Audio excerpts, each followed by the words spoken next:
Você pode abrir a sua Bíblia comigo no livro do profeta Jeremias, capítulo 2, verso 13, da palavra de Deus. Livro do profeta Jeremias, capítulo 2, verso 13. Glória a Deus.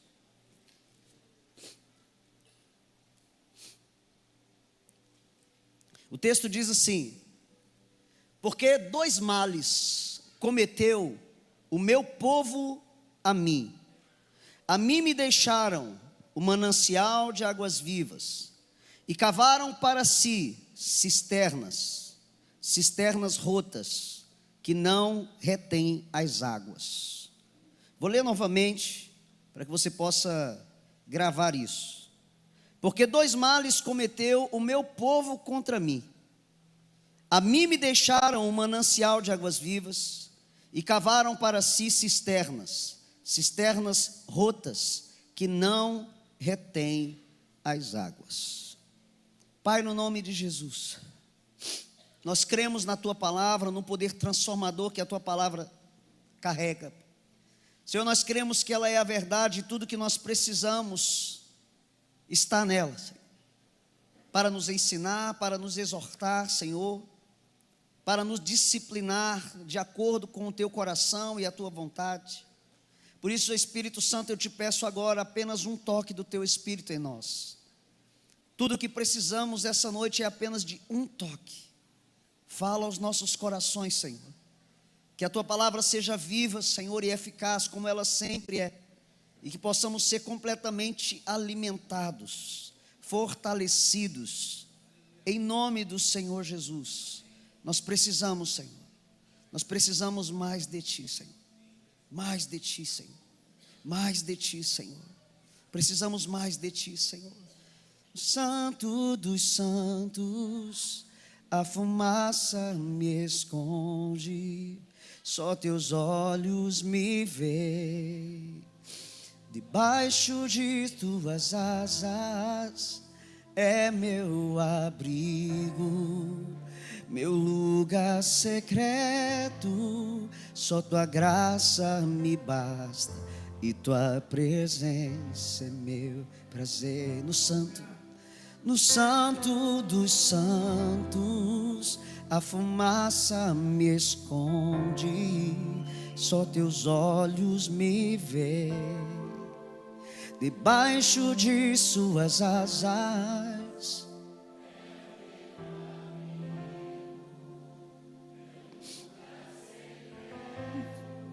só Tua graça me basta, e Tua presença é meu prazer. Meu prazer, Jesus. Tua presença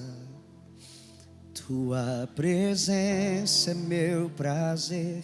Tua presença. Você pode só levantar suas mãos e dizer isso. Tua presença, Senhor. Tua presença é meu prazer. Tua presença.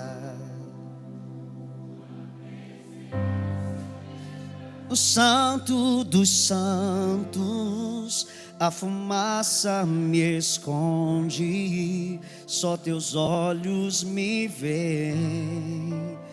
Debaixo de Suas asas é meu abrigo, meu lugar secreto. Só Tua graça me basta, é meu prazer. Você pode aplaudir forte o nome do Senhor. Pode ser mais forte ainda para Ele, dando glória a Deus, dando aleluia. Aleluia, aleluia, aleluia, glória a Deus, aleluia. Queridos, todas as vezes que existe um caos se estabelecendo sobre uma nação, sobre um povo, sempre que houver uma crise se levantando em uma nação, no meio de um povo, até mesmo dentro de uma casa, Deus sempre levantará alguém para não apenas apresentar ou denunciar o que está acontecendo, como também irá levantar alguém para trazer uma resposta. E normalmente Deus, Ele levanta profetas. Deus levanta profetas no meio da crise. Se você olhar para toda a história, você vai ver que os grandes homens de Deus, aqueles que falaram coisas profundas e que mudaram o curso da história, esses profetas não foram levantados em tempos férteis, em tempos de grande prosperidade, em tempos de grande alegria. Eles foram levantados em tempos de crise. E eu não sei se você percebe, mas nós estamos vivendo uma grande crise no mundo e não é novidade. Não é coisa nova, é coisa antiga. Desde o dia em que o Senhor Jesus falou para os seus discípulos acerca dos últimos dias, nós vemos ser inaugurado esse tempo de crises e crises. Ele falou: virão guerras, rumores de guerras, filho contra pai, pai contra filho, nação contra nação, irmão contra irmão, terremotos e tantas coisas que deveriam acontecer. Jesus inclusive disse: é necessário que essas coisas aconteçam. Ou seja, toda crise ela é importante para o ser humano, porque quando a crise vem, é um sinal de que também está se levantando um tempo de novas oportunidades. É sinal de que está se levantando um tempo de novidades de Deus. E Deus sempre vai levantar um homem ou uma mulher, porque Deus não precisa de muitas pessoas. Deus precisa de algumas pessoas que estejam disponíveis. E eu quero falar algo para você essa noite que eu não falei essa manhã. Profetas de Deus, pastores, evangelistas, mestres e apóstolos não se fazem no meio do caminho. São pessoas que nascem para ser. Eu acredito que você talvez não está ouvindo muito bem. Talvez a gente precise de um pouquinho mais de som na igreja. Toca no seu irmão e diga assim: ativa o botão pentecostal aí, porque está na hora de funcionar. Está na hora de funcionar. Escute bem: profetas, pastores, apóstolos, mestres, evangelistas não se fazem no caminho, eles nascem para ser. São pessoas que são chamadas desde o ventre da sua mãe para ser aquilo que Deus designou. Apóstolo prova isso para a gente. É só você ler Jeremias capítulo 1, no verso 5. Nós vamos ver Jeremias, um menino, um garoto. Não vou dizer que ele era um adolescente, mas um jovem que estava ali acostumado talvez com o trabalho no campo, que estava acostumado ali com o seu dia a dia tranquilo, e de repente ele escuta a voz do Senhor no meio de uma crise, dizendo para ele: olha, eu quero te chamar porque você...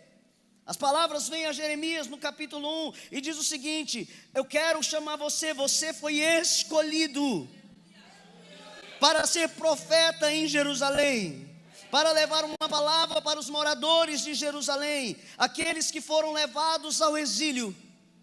Então Jeremias diz: mas Senhor, eu não passo de uma criança, eu não passo de um jovem. Eu não sei se você já percebeu, mas tem algo, pastor Alex, muito interessante. Todo grande homem de Deus, que Deus quer usar de uma forma poderosa, ele não sabe que é.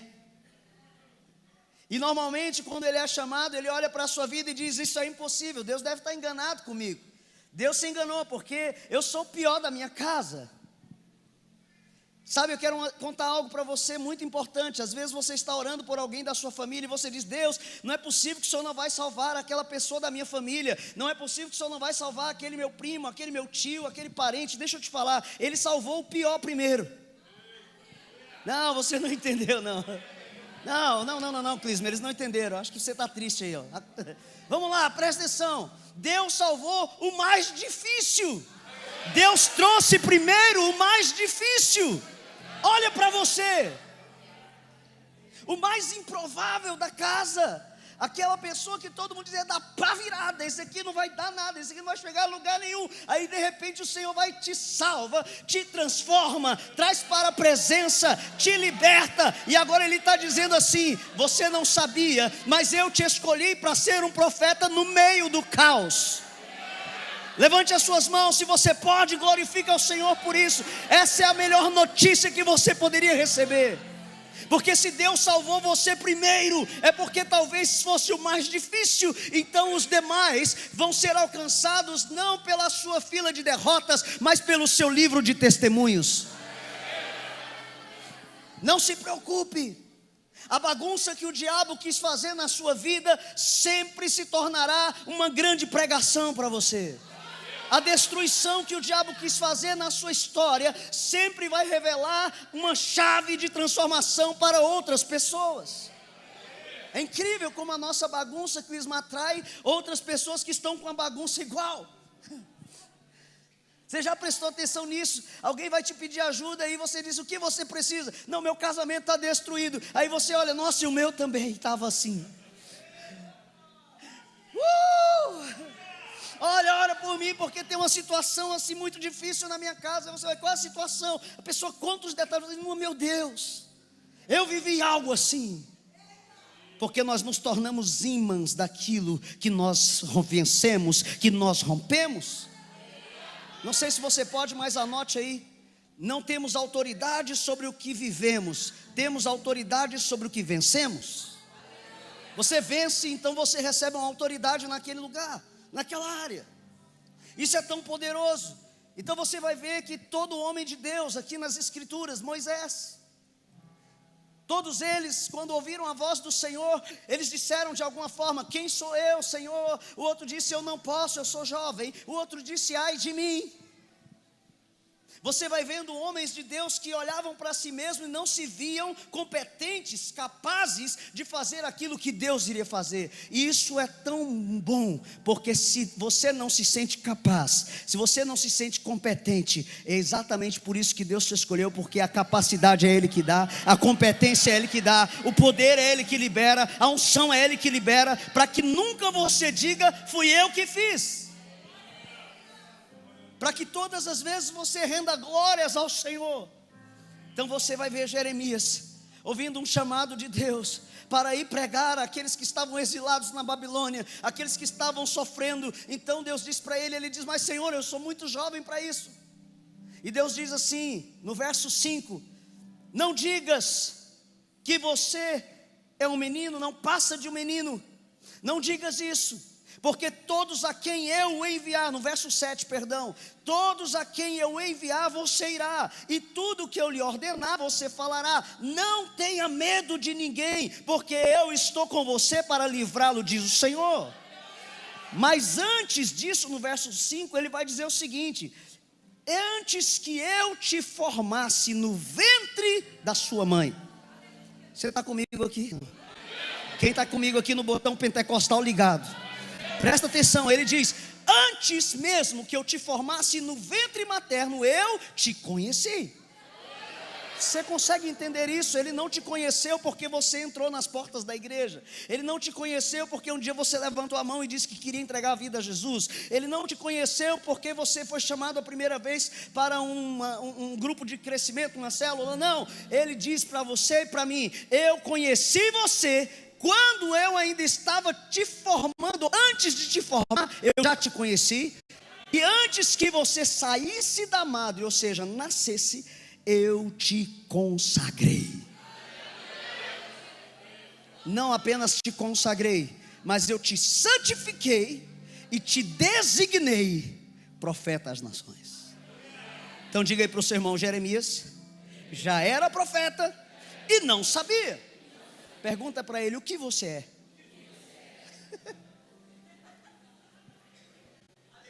O que você é e não sabe? Como é que eu vou descobrir, pastor? Qual é a senha? A senha é tudo aquilo que você já disse para Deus que não tinha competência para ser. Todas as vezes que você disse para Deus: Deus, não é isso que eu quero. Quantas vezes você deve ter dito não para Deus como uma opinião? Deus, eu nunca vou ser crente. Deus, eu nunca vou ser pastor. Deus, eu nunca vou fazer isso. Olha o nunca acontecendo. Sabe por quê? Porque a nossa opinião para Deus e nada é a mesma coisa.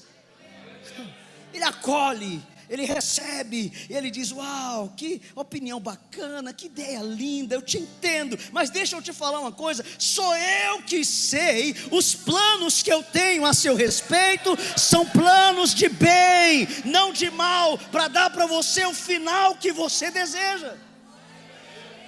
Meu Deus, é isso. Nós temos um desejo de terminar a nossa vida, mas nós queremos caminhar sem saber aquele que nos deu origem. Mas o fato é que Deus não tinha pressa com Jeremias, porque quem tem pressa é alguém que anda atrasado. Estar com pressa é peculiar de quem está atrasado. Deus não está com pressa, mas nós precisamos correr, porque o nosso tempo é curto. Então Deus pega Jeremias, libera sobre ele uma unção, uma graça, dá uma visão para ele de um ramo de amendoeira, dá uma visão da panela, vai lá, trabalha ali sobre o amor de Deus, sobre a rebeldia do povo, e agora nós vamos ver Deus falando sobre a infidelidade de Israel, uma infidelidade sem igual, que foi a causa que fez com que Israel fosse levado ao exílio na Babilônia. Porque nesse tempo de Jeremias, Israel, especialmente Judá, eles estavam vivendo um período de declínio. E esse declínio eram dois aspectos fundamentais para que toda a sociedade possa viver em equilíbrio. Diga comigo: corrupção, espiritual e declínio moral. Diga: corrupção espiritual e declínio moral. Então nós estamos vendo um povo que está vivendo um período aqui de declínio espiritual e político. Pastor Mitchell no primeiro dia falou sobre isso. Ele estava falando acerca de um outro momento, porque vários desses profetas foram contemporâneos, eles viveram no mesmo período, e eles estavam denunciando a mesma coisa, esse declínio espiritual e político. O povo havia abandonado a aliança com Deus, e passaram a adorar ídolos pagãos, e confiar nas alianças políticas que estavam sendo feitas. Eu te pergunto, existe alguma coincidência com o que estamos vivendo hoje? Ou será que nós estamos vendo exatamente a mesma coisa acontecer? E é o seguinte, irmãos, se isso fosse no mundo apenas, tranquilo, mas a realidade é que isso está acontecendo com o povo de Deus, porque não é a igreja que é o que o mundo é como a igreja é, o mundo está como a igreja está. Então, se existe um declínio espiritual e político, se existe um declínio moral, é porque a igreja permitiu que isso acontecesse. Eu estou falando igreja em termos gerais. E é justamente por isso que quando Deus começa a sacudir e a fazer uma limpeza, a fazer um renovo, a gerar um avivamento, Ele não vai começar lá fora, Ele começa aqui dentro. A sacudida de Deus começa aqui no nosso meio. É quando Deus começa a dizer para alguns: olha, você não deveria estar no altar, desça. Olha, você deveria estar no altar, suba. Você deveria estar nos hospitais, nos presídios. Você deveria estar gastando mais tempo em oração, em preparação. É Deus chamando o seu povo de volta. Mas é interessante que Jeremias ele vai usar essa metáfora das cisternas, não cisternas comuns, mas diga comigo, cisterna rota. Essa cisterna rota, ela é uma cisterna pequena, diferente de um poço que você cava. E quando você cava um poço, você vai ver que as águas fluem, elas jorram, e dificilmente aquele poço vai secar. Mas ele ainda depende das águas, das chuvas, ele ainda depende, do movimento das águas ali por baixo do solo. Mas a cisterna não, a cisterna ela depende somente daquilo que ela recebe, conserva, e é muito pouco. Diga comigo, cisterna é sinônimo de pouca água e muita sujeira. Uma pessoa que tem uma cisterna, se não estiver o tempo todo limpando aquela cisterna, ele pode ter uma água totalmente contaminada. E esse povo aqui, o Senhor fala de cisternas rotas, que são também cisternas rachadas. Eles colocavam água dentro e a água se esvaía. Eles colocavam água ali dentro e a água não durava, ou seja, male saciava a sua própria sede, então não dava para saciar a sede de ninguém. E eu tenho uma mensagem para você: o Senhor te chamou para provocar sede nas pessoas, e não apenas provocar sede como sendo sal, mas também para liberar águas sobre eles. Será que você entendeu bem o recado? Não? Tem alguém aqui que recebeu e entendeu o recado?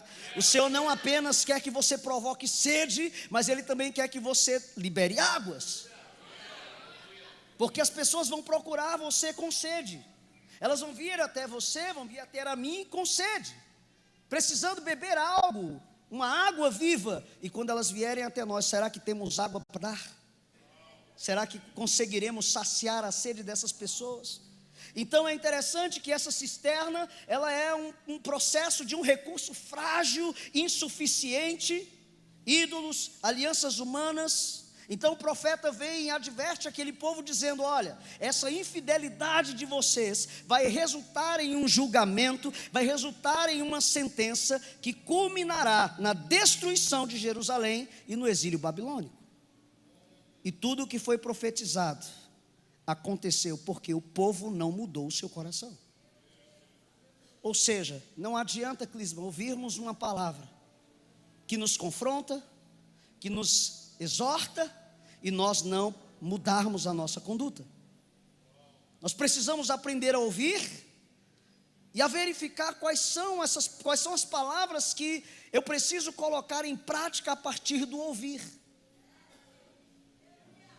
A neurociência explica que se você não colocar em prática algo que você aprendeu em até 72 horas, você não coloca mais.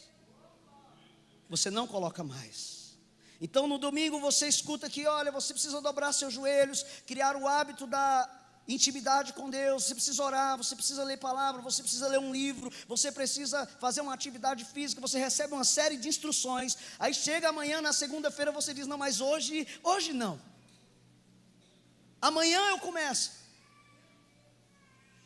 Aí no dia seguinte chega, vem aquele friozinho de manhã, você já sai de casa com a cama nas costas. Você já viu gente pesada na segunda-feira, na terça-feira assim, ó? Ali é o peso da cama. E saiu da cama, mas a cama não saiu dele. É como quando você vai levantar de manhã e de repente você sente o travesseiro te abraçando e dizendo: não vai. Amanhã pode acontecer isso, amanhã, com esse clima frio, o travesseiro te abraça seu pescoço e diz assim: não vai não, fica mais um pouco, não é? Ela está dizendo aqui, ó, se meu travesseiro falasse. É assim mesmo, nossa, Deus está revelando. Eu falo muito que Deus criou o despertador, vem o Satanás e cria o soneca. Você põe o despertador para tocar, amanhã 5 horas eu acordo. Despertador toca 5 horas, obediente, fiel. Aí você vai lá e de jeito nenhum, 10 minutos. Você já perdeu tantas vezes a hora por causa desses 10 minutos. Você já teve que criar tanta desculpa por causa desses 10 minutos. Isso é do maligno. Sabe, meus irmãos, então o povo é levado cativo. Agora o povo está na Babilônia, e o povo se torna vassalo babilônico, e o Egito está ao sul, a Babilônia ao norte. Jeremias denuncia que o povo abandonou a água viva que é Deus, o manancial que é Deus, por uma cisterna rachada, por uma cisterna quebrada.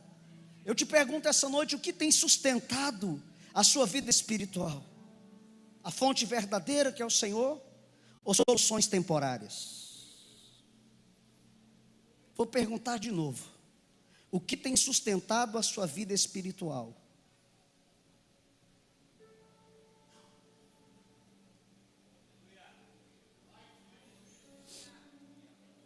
O Senhor é uma fonte inesgotável de poder. O Senhor é uma fonte inesgotável de vida. A pergunta que eu te faço também é: nós estamos vivendo de um relacionamento profundo com Deus, ou temos apenas sobrevivido com estruturas vazias? E foi nessa hora hoje de manhã que faltou energia. Tinha alguém orando para que faltasse hoje de novo. À noite de novo. Na verdade, queridos, é muito interessante. Hoje nós temos muito mais estrutura do que acontecimento. Muitas vezes a estrutura ofusca ou rouba os acontecimentos. Essa era uma razão porque Jesus, pastor Alex, fazia muito milagre do lado de fora. Porque lá dentro as pessoas não criam. Houve um episódio em que Jesus está entrando em Jerusalém, o povo faz um alvoroço, estava tendo uma reunião dentro do templo. Aí os fariseus saem do templo e dizem assim: quem é que está fazendo baderna aqui fora, atrapalhando o nosso culto? Aí alguém aponta para Jesus: é você, baderneiro. Quer dizer, o Deus Todo-Poderoso, aquele que deveria ser adorado dentro da igreja, é chamado de baderneiro do lado de fora. nós precisamos chamar o Senhor de volta para a sua casa. Não estou falando da igreja aqui de Guaratuba, estou falando da igreja como um todo. Chegou a hora de nós levantarmos as nossas mãos e dizermos: Deus, por favor, volta para a tua casa. Senhor, volta para a igreja, volta para dentro dos cultos, volta para os nossos cultos. Que não seja mais a nossa programação, que não seja mais os nossos rituais, que não sejam mais as nossas liturgias, mas que o Senhor possa vir e receber toda a adoração, toda a glória, toda a honra e fazer exatamente como o Senhor quiser. Eu fico imaginando, querido, se a Shekinah do Senhor descesse agora aqui, como um tufão descesse aqui agora, como um som poderoso, será que nós conseguiríamos ficar de pé? Será que nós conseguiríamos ir embora? Será que nós estaríamos preocupados com o nosso trabalho amanhã? Deixa eu te falar, Ele pode fazer. Porque nos grandes avivamentos, a glória de Deus começava a se manifestar. Muitas pessoas deixavam de ir para os seus trabalhos, porque não conseguiam sair do ambiente onde a glória de Deus estava. Existe uma fonte natural de água viva, que representa o Senhor, que representa a sua provisão. E existe uma fonte, existe uma cisterna, que é uma construção humana, que representa tentativas humanas de suprir necessidades sem Deus. Anote algo aí se você pode. Tornamo-nos acostumados e habilidosos no que aprendemos. Anote isso. Tornamos-nos acostumados e habilidosos no que aprendemos. Quantos aqui já têm habilitação, já dirigem um carro? Levante a sua mão. Uau! Como é que foi para você o primeiro dia de autoescola? Você lembra? Que idade você tinha? 18, inseguro, nervoso, cheio de vontade de dirigir. Aí você passa pelo primeiro processo, que é pagar a carteira. O primeiro grande desafio de ser habilitado é pagar a carteira. Depois você passa por um período de estudos para fazer uma prova de legislação. Aí você estuda aquilo, você acredita que está pronto, porque você já sabe as placas, porque você já sabe os sinais. Aí vem a primeira aula de carro. Alguns dirigem um pouquinho antes o carro do pai, da mãe. Mas é incrível, quando ele entra no carro, eu acho até melhor que nunca tenha pego num carro antes, porque quando entra cheio de vício. Aí o instrutor precisa dizer: já começou errado. Esse é o nosso grande problema, pastores. Na ideia de que nós sabemos fazer alguma coisa, começamos errado. Eu me lembro quando eu fui tirar a minha habilitação. Eu entrei no carro, primeiro dia de aula. E eu acredito até que eu estava um pouco mais crente do que hoje. Eu entro no carro, sento lá naquele banco, olho para o meu instrutor, e eu falo para ele assim: você me permite orar?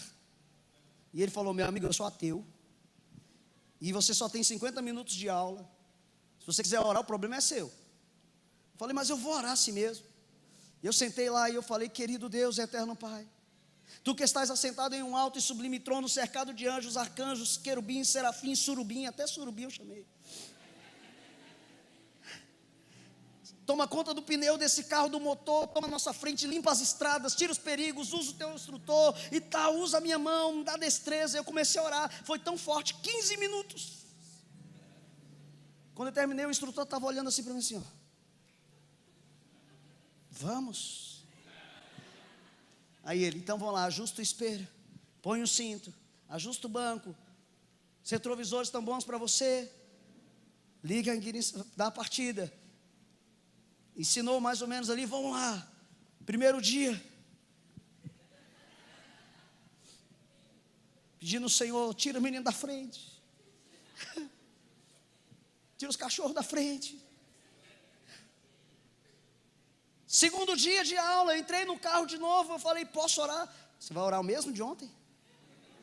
Não, eu vou tentar ser mais breve. Eu orei: Senhor, Tu que estás aí, Senhor, assentado no alto sobre o trono, abençoa nesse dia. Eu orei 5 minutos. No terceiro dia de aula, eu entro no carro, Ajusto o espelho, ajusto o banco, ponho o cinto, ajeito tudo, dou a partida. Ele olha para mim e fala assim: você não vai orar hoje? O ateu perguntando se eu não ia orar. Por que ele perguntou isso e por que eu não orei? Porque eu aprendi. O que é que você tem aprendido que tem tirado você da dependência de Deus? Quem está aqui comigo? O que é que você tem se acostumado e aprendido que está tirando você da dependência de Deus? Deixa eu te falar, Deus não é um Deus para incapazes. Ele é um Deus especialmente para aqueles que acreditam que sabem muito. Quanto mais capacitado você é, mais dependente de Deus você precisa ser. Você já se perguntou como é que a gente ousa sair de casa sem orar? Como é que a gente ousa levantar de manhã e ir para o trabalho sem falar com Deus? Como é que nós ousamos chegar em casa em segurança, com saúde, encontrar nossa família íntegra, encontrar a nossa casa abençoada e não oramos ao Senhor dando graças? É porque nós já acreditamos, não, o Senhor já sabe. Tem gente que quando vai orar à noite diz para Deus só assim: Senhor, mesmo de ontem, se é que orou ontem. Sabe, irmãos, isso é muito sério. É muito fácil trocar um manancial por uma cisterna. Será que nós estamos bebendo da fonte de Deus? Ou estamos tentando armazenar a nossa própria água? Isso é muito forte, meu Deus, misericórdia. Então o primeiro mal, diga comigo, o primeiro mal: deixaram o Senhor, o manancial de águas vivas. Evangelho de João, capítulo 7, no verso 37 até o verso 38.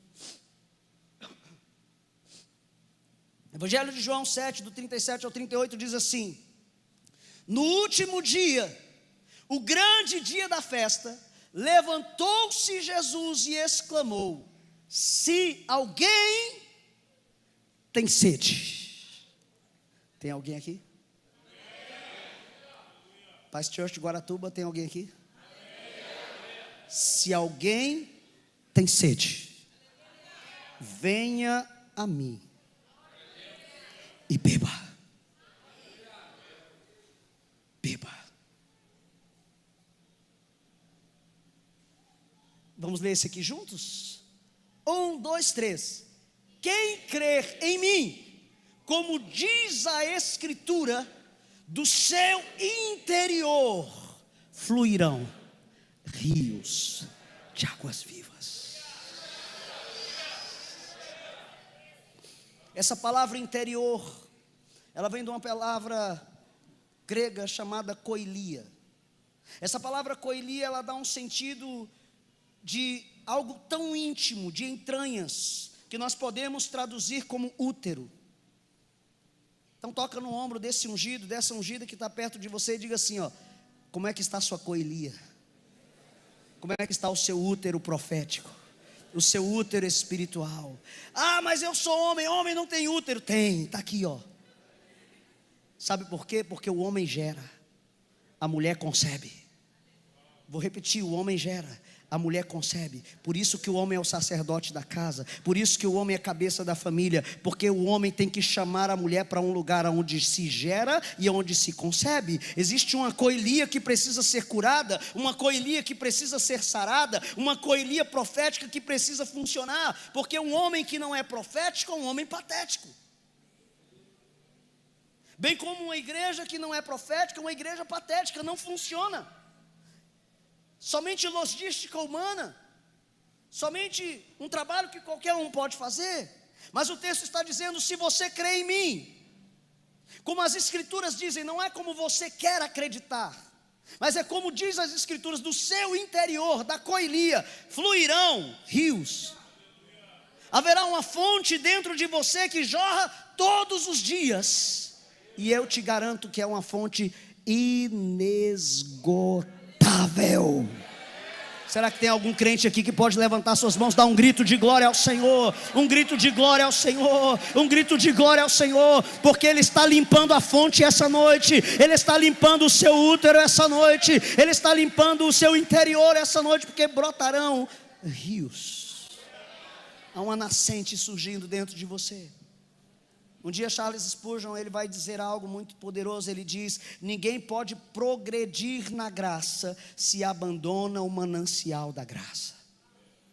Eu quero a graça de Deus, mas eu não quero o Deus da graça. Eu quero Ele como Salvador, mas eu não tenho como Senhor. Eu preciso que Ele seja o meu Senhor, além de ser o meu Salvador. Apóstolo, então como é que eu posso me afastar desse lugar da graça? Como é que eu posso me afastar da dependência de Deus? Primeiro, simples, mas para muitas pessoas tão difícil, que é exatamente a falta de oração e de comunhão com Deus. Isso parece piegas, parece tão, né? Poxa, falou de novo de oração e comunhão com Deus, é incrível. Nós falamos sobre isso toda semana, e para muitos ainda é algo tão difícil de realizar. Eu quero convidar você a mudar a sua mentalidade. Que seja hoje, que seja agora, o Espírito de Deus envolva você de uma forma tão sobrenatural, que você não consiga passar um dia sequer sem buscar a presença. Que seja algo assim que te atraia, que dizer: Senhor, não aguento mais ficar longe de Ti, Senhor. Um minuto sem o Senhor torna a minha alma uma sequidão. E como diz a canção que o pastor Mitchell trouxe aqui no primeiro dia, é uma canção tão poderosa. Ele diz exatamente isso: Senhor, minha oração se tornou sequidão, se tornou um deserto. Até a minha adoração já não passa de canções e palavras repetidas. Ele diz: abre o céu, Senhor, deixa a chuva descer. Existe uma chuva sendo derramada sobre essa cidade. Será que você não percebe? Existe uma chuva sendo derramada sobre essa cidade. Universidades serão tomadas pela glória de Deus. Presídios serão tomados pela glória de Deus.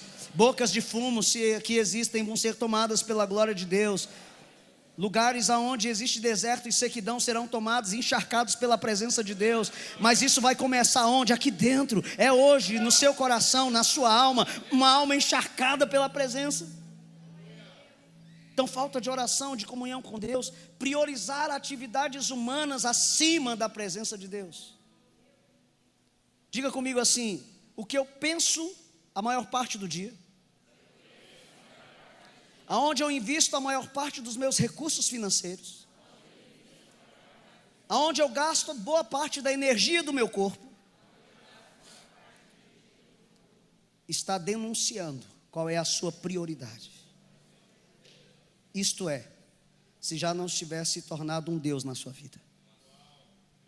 Se você passa o dia pensando em trabalho, o trabalho é o teu Senhor. Se você passa o seu dia pensando em estudo, o estudo é o teu Senhor. Se você passa o dia pensando na logística da igreja, a logística da igreja é o teu Senhor. Mas se você passa o seu dia pensando nele, você ouviu o que eu disse? É Ele, por Ele que eu estou gastando.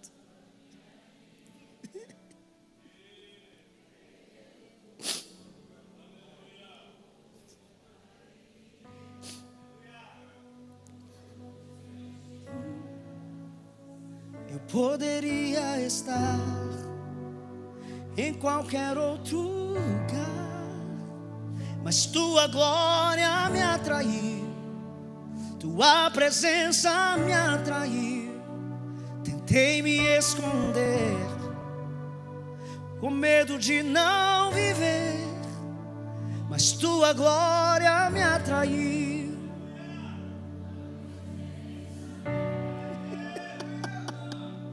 Que a sarça pegou fogo e não se consumiu. Meu coração queimou até que descobriu que um dia com tua glória vale mais que 1000. Você consegue entender isso? Eu não sei você, eu poderia estar em qualquer outro lugar agora. Eu poderia estar em outro lugar. Mas eu me lembro que eu estava na minha casa e o Espírito falou ao meu espírito dizendo: Guaratuba, eu quero você em Guaratuba. De repente eu vejo que a pastora Mara fez contato. Eu falei: não estou acreditando. quase 4 anos eu estive lá. O que é que o senhor quer fazer em Ibaratuba? E o Senhor falou: depois eu te falo. Apenas vai. Vai. Apenas vai. E eu posso te falar, enquanto eu estou pregando, eu estou vendo vários anjos do Senhor andando nos corredores aqui. E eles estão derramando como se fosse um líquido dourado assim sobre as cabeças. Milagres assim sobrenaturais. Tem pessoas aqui dentro sendo curados de câncer hoje, sendo curados de doenças autoimunes aqui dentro hoje. Há pessoas aqui sendo tocados tão profundamente que vícios antigos estão sendo finalizados. Não, eu acho que você não está compreendendo. O céu está aqui dentro. O céu desceu aqui nesse lugar, porque a tua adoração agradou ao Senhor.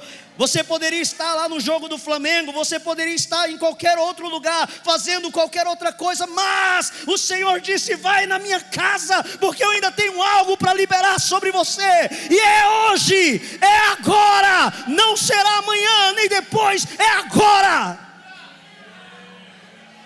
Ei! Priorize o Senhor na sua vida. Pessoas que vivem de buscar segurança em bens materiais, em status. Você sabe qual é o convite do Senhor para nós essa noite? Apocalipse capítulo 22, verso 17. Ele diz: o Espírito e a noiva dizem: vem. Você sabe quem é que está sendo convidado aqui? O mundo. É o Espírito e a noiva que convidam o mundo, dizendo assim: aqui tem água. Mundo, aqui tem água. Curitiba, Paraná, Guaratuba, Santa Catarina, aqui tem água. Sul, vem para cá que aqui tem água. Nações, venham para cá porque aqui tem água. Venham para cá que a nossa água não é de cisterna, não é uma água que acaba, é uma água que jorra diariamente. Ele está dizendo: o Espírito e a noiva dizem: vem. Aquele que ouve, diga: vem. Aquele que tem sede, venha. E quem quiser receba de graça a água da vida. Quem tem ouvidos, ouça o que o Espírito diz às igrejas. Pastor, o que são cisternas quebradas? Diga comigo: religião sem relacionamento. Diz bem forte: religião sem relacionamento. Autossuficiência, materialismo, aparência espiritual sem poder, ignorância espiritual, confiar em estruturas humanas. Não sei se você sabe, mas quem vai resolver o problema do Brasil não é um presidente, não é um homem, não é uma mulher. Quem pode resolver o nosso problema é o Senhor, o Rei dos Reis, Senhor dos Senhores. Ele é o único que pode. Ele é o único que pode, não há outro. E Ele nos convida à simplicidade, à autenticidade, ser simples e autêntico. Eu poderia pregar aqui uma palavra com alto teor teológico, um alto teor científico, mas a ciência de Deus é muito melhor. A ciência de Deus é muito melhor. Ele nos convida hoje a sermos uma igreja simples e autêntica, focados no essencial. Anote isso: focados no essencial. Deus não quer você andando pesado por aí. Pessoas pesadas não conseguem correr a carreira. Pessoas pesadas não conseguem olhar para o alvo. Quais são os 4 elementos que nós precisamos hoje para ter simplicidade e autenticidade? Diga comigo bem forte: crer, crescer, servir e transformar. São os 4 elementos. Quando nós cremos, crescemos, servimos e transformamos, nós atingimos o nível de maturidade ideal para o Senhor fazer o que Ele precisa. E Ele quer que os filhos maduros se levantem. Uau! Eu não pedi para levantar, mas Se você entendeu que você é maduro o suficiente para levantar, então levante. Então vem, como prometestes, derrama o teu Espírito. Eu posso descer?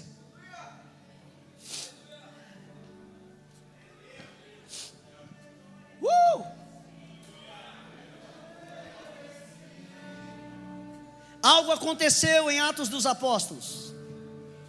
Os discípulos foram treinados por Jesus por 3 anos. Foram 3 anos e mais 40 dias após a ressurreição. Jesus precisava garantir que eles estavam prontos. Mas prontos para quê? Para começar. E quando nós começamos, nós não estamos prontos apenas para o começo. Não estamos prontos para o todo. Quem está comigo entendendo isso? Os discípulos acreditavam que podiam começar a fazer tudo o que eles haviam aprendido. Aí Jesus diz: não, vocês ainda precisam de algo. Vocês ficam tão felizes por conseguir expulsar um demônio, mas deveriam estar alegres porque o nome de vocês está escrito no livro da vida.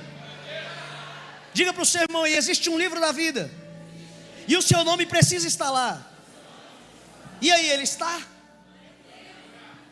Como é que eu faço para escrever meu nome no livro da vida? Não é você que escreve, é Ele.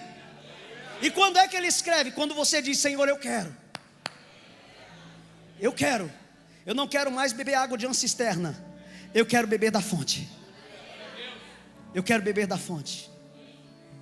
Os discípulos entram na casa, no cenáculo, no 2º andar, e começam a orar, porque Jesus havia dito: permaneçam.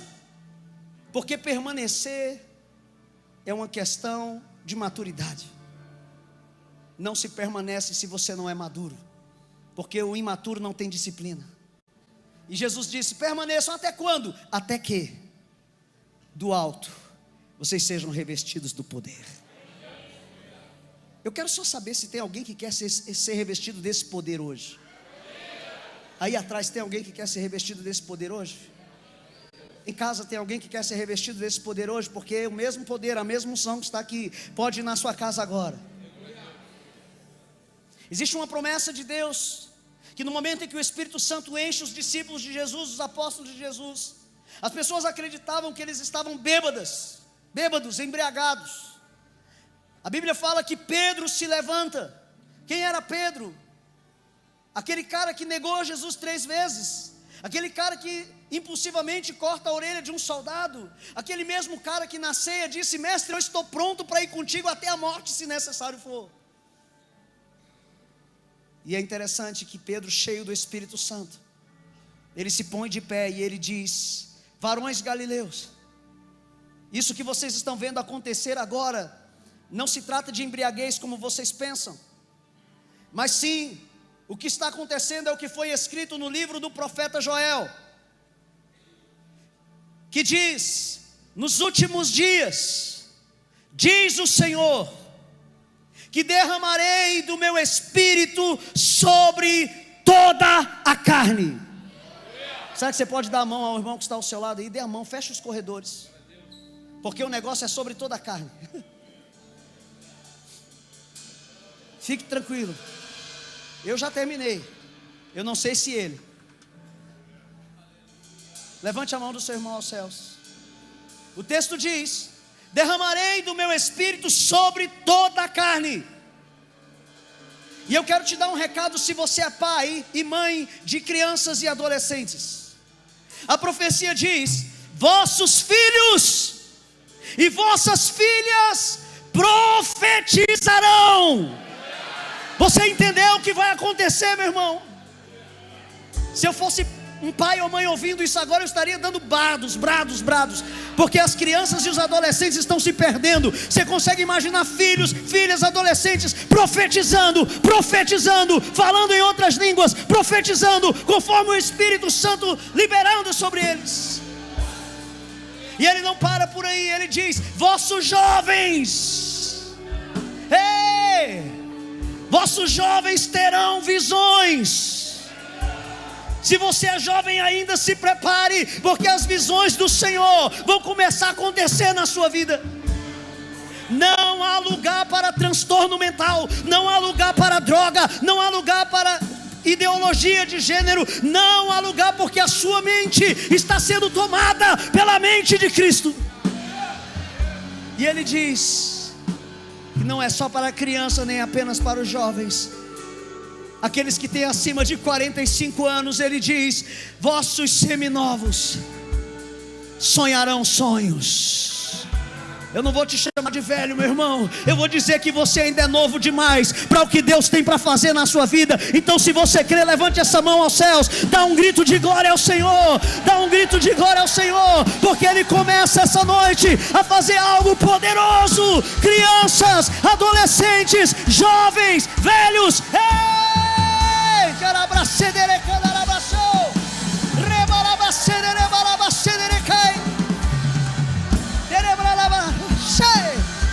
É que a sarça pegou fogo e não se consumiu, e a voz que saiu dela um dia me atraiu. Meu coração queimou até que descobriu que um dia com tua glória vale mais que 1000. É que a sarça, levante a sua voz, igreja em Guaratuba, saiu dela um dia me atraiu. Meu coração queimou até que descobriu que um dia, ei, mais fogo, Espírito Santo, põe o teu filho no chão. Oh, Espírito Santo, que seja mais da tua glória, mais da tua glória, mais da tua glória. Ei, sim. Levanta a tua voz, meu irmão, levanta a tua voz. Mais fogo, mais glória. É que a sarça pegou fogo e não se consumiu. Voz que saiu dela um dia me atraiu. Meu coração queimou até que descobriu Espírito de vida. Ei.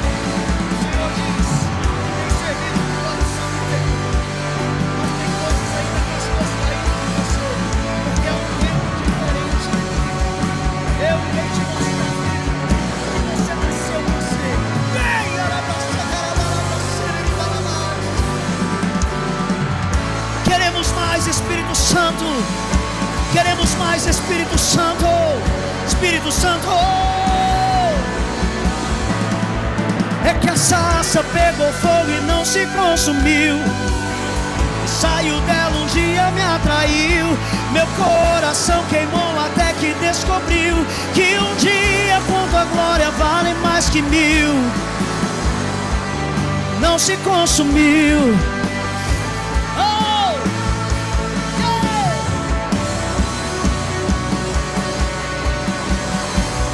Não haverá mais noite ali, não haverá nenhum clamor. Verei os olhos de Jesus e tocarei seu rosto, enfim. Não haverá mais noite ali.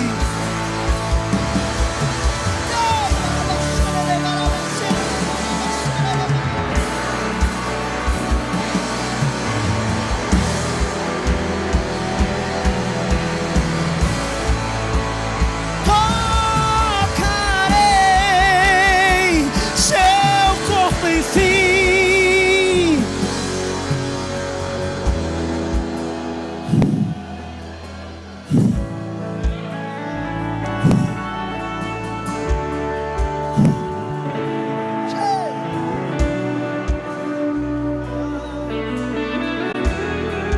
Se você pode, levante as suas duas mãos aos céus. A palavra do Senhor é viva, ela não volta vazia, e não há ferrolhos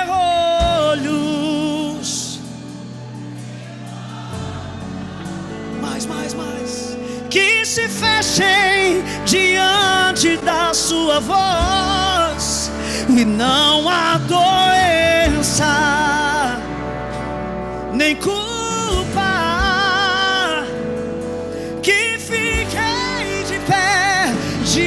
diante de nós e a tempestade. Deus, na voz daquele que tudo criou, pois a palavra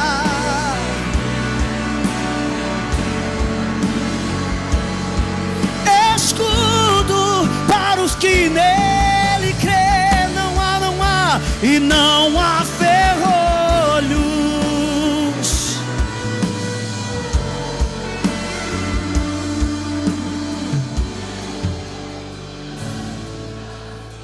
Sim.